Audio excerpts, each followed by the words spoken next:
Good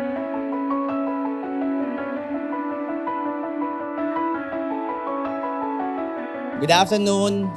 In behalf of Victory Christian Fellowship of Bulacan, I'd like to thank the parents of the bride and the groom, and of course the bride and the groom for giving us this opportunity and the privilege to be part of this momentous event in the life of Kim and Lay. Nandito na tayo sa pinakahihintay nating dalawa.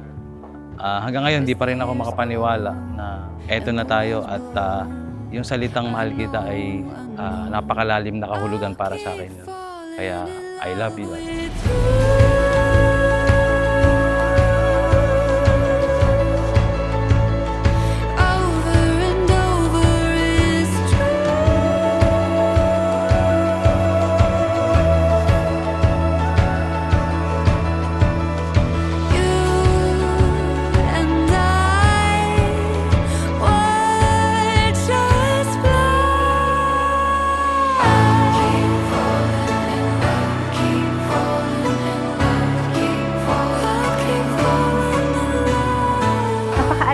Pagkasama ko siya. Pagkasama ko siya, ang gaan lang talaga.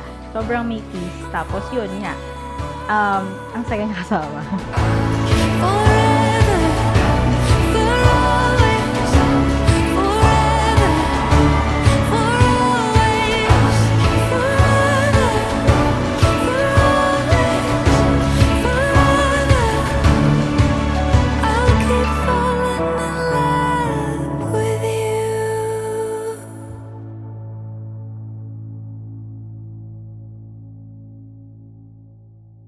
Year 2020, singles retreat sa Bataan. Singles getaway.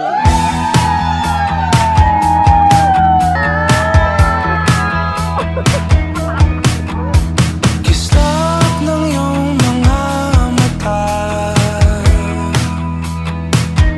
parang between nagniningning. Sulyap ng iyong mga tingin, kalawakan, sinasabing ikaw ay akin.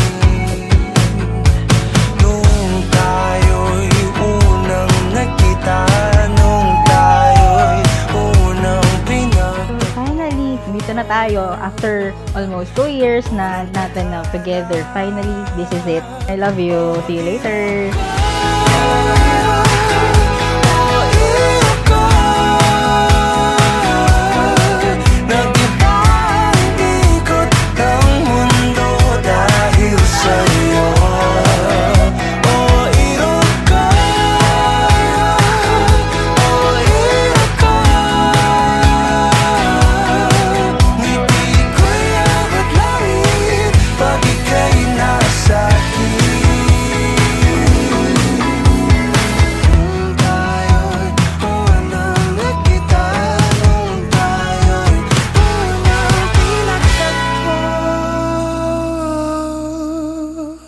Yun, tahimik, mahiyain. Pero once na nakilala mo na siya, yun, makikilala mo talaga yung sobrang genuine na tao ni Kim.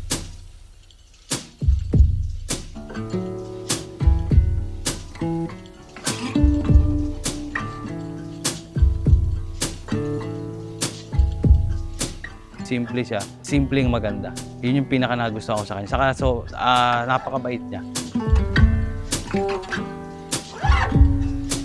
Alam po ninyo ay ngayong hapon po ito, nakita po natin na their decision is not only theirs. Their decision is a decision that God has ordained. Kaya po ngayong hapon po ito, hindi lamang po tayo pinagpala ng magandang panahon na Lay, God has His own ways. It was raining hard and stormy the whole week.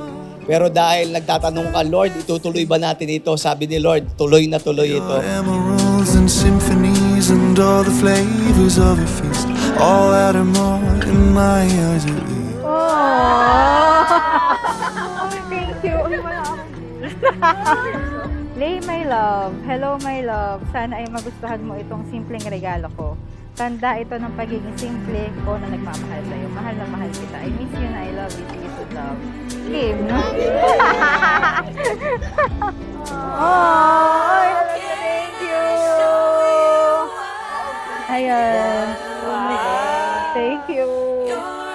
Thank you so much. Grabe. Wala akong masabi. Pero, thank you. Love you.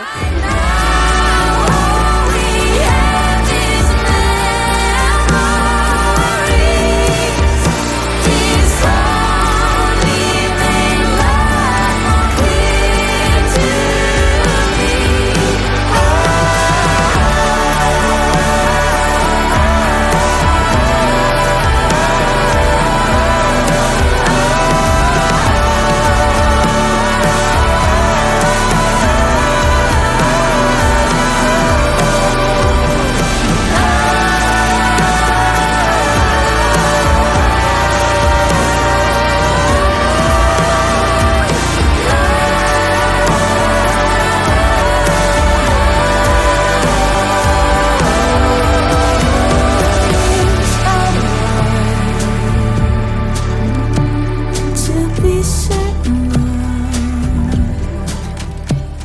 accept my love, accept my love.